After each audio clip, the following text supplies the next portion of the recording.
Stephen Joseph was the charismatic, larger-than-life producer and teacher who pioneered theatre in the round in Britain. Join with us in this slideshow, celebrating his work and influence.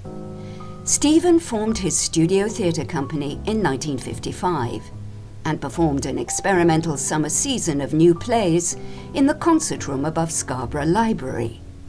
Working in the round, with the actors surrounded by the audience, he aimed to provide a closer and more engaging experience than in traditional proscenium arch theatres. There were other differences too. Seats were all the same price and unreserved, programs were free, and performances ran through without an interval. Then at the ends there were coffee and cakes and a chance to mix with the actors. So a new kind of community theatre was born, and all on a shoestring budget. Major financial losses for the season were just averted by the company playing some lively matinees at a local holiday camp.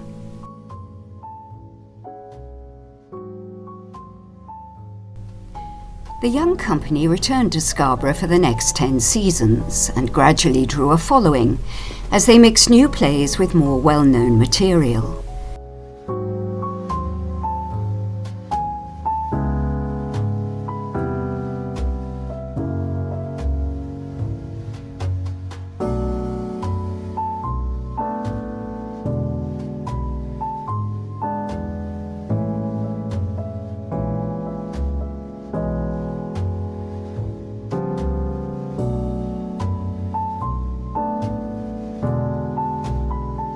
Production costs of the plays performed in the round were kept low because there was almost no scenery. This enabled Stephen to take risks with new plays and help establish a number of up-and-coming writers.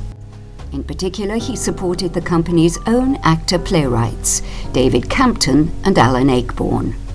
Ayckbourn's Meet My Father, performed in 1965, was a big success for the company and eventually became the playwright's first West End hit, retitled as Relatively Speaking.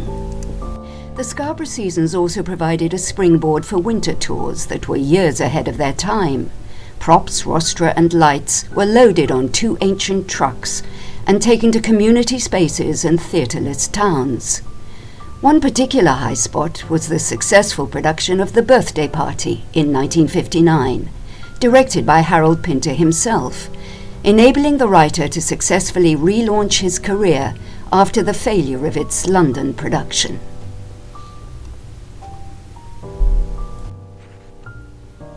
Stephen also attempted to use the touring to gain support for a permanent, civically funded theatre in the round for the company.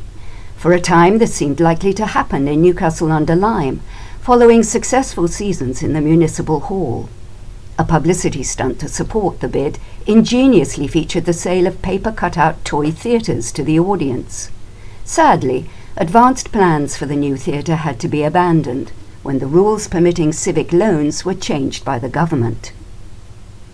On the rebound from this disappointment, Stephen and his director of production, Peter Cheeseman, determined to go ahead independently with their own theatre. They took out a lease for an old disused cinema in neighbouring Stoke-on-Trent and funded its conversion by a public appeal and private donations. And so the Victoria Theatre was born, the first permanent theatre in the round in the country. Amazingly, it was ready to open in just over 3 months, in the autumn of 1962. Day-to-day management was placed firmly in the hands of Peter Cheeseman. At first, he continued with the touring repertoire, but increasingly chose to develop plays with a stronger local flavour. These included the celebrated series of Vic musical documentaries. Committed to Stephen's production aesthetics, Peter continued as the theatre's artistic director for the next 36 years.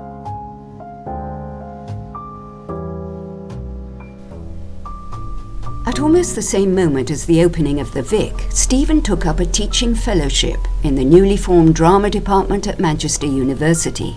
With debts mounting at Stoke, he now needed this salary to subsist. He was soon immersed in the work of the new department and gave a unique practical edge to the first single honours drama degree in the country. There was a production of Euripides' The Bacchae, converting the university's main hall into a temporary theatre in the round. Then there were 2 proscenium productions, John Whiting's The Devils, taken to Italy to participate in an international student drama festival, and finally Marlowe's Edward II for the Shakespeare Quartercentenary Festival on a mock-up Elizabethan stage.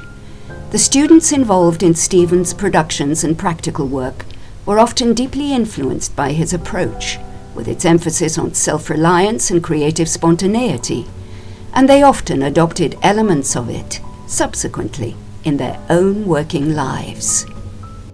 As well as teaching and directing, Stephen's interests also lay in theatre architecture, planning and new technology, and in 1961 he was at the centre of the group of progressive practitioners that founded the Association of British Theatre Technicians, the ABTT.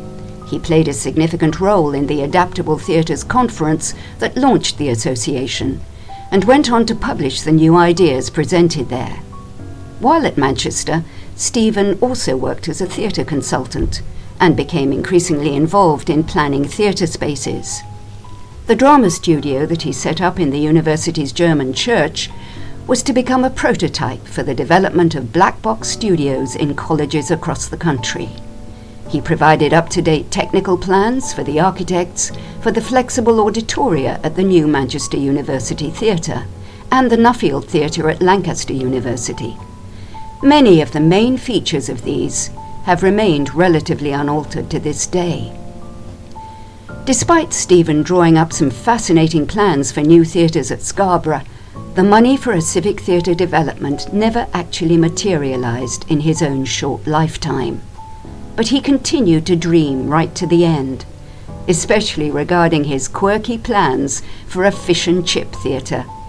What better form of popular theatre could there be for a seaside town?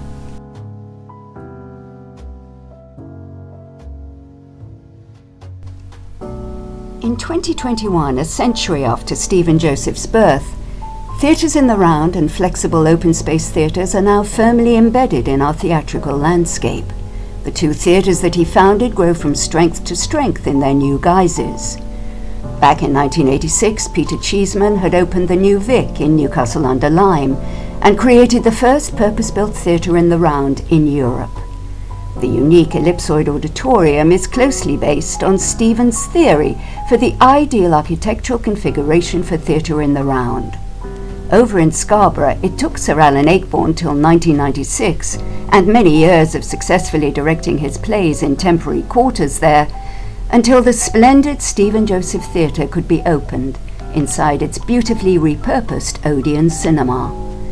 Both theatre companies continue to revere the name of their founder and to perpetuate his vision in their own distinctive ways.